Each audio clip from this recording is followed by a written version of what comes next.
To be able to tell which version of Blender a file was created from on Linux, this is Ubuntu, you could go to the terminal, which you could probably find from clicking on the show applications, go down to utilities, and then go down to terminal. If you don't have it available over here, then a terminal will open.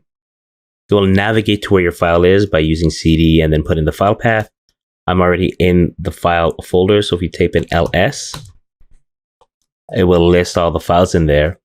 And on Ubuntu or Linux and also Mac, you have a program called File, and you could do -- uncompress,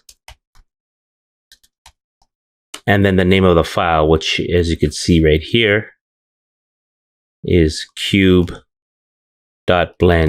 And if there's space in the name of the file, put it in quotation. Put the whole thing in quotation marks, like this. If there's white spaces or spaces in between the name of the file, and that should work. And you press enter, and then you'll see information. This was made in Blender 3D, but it'll also tell you what version it was created in. For more advanced tips, check out the description below.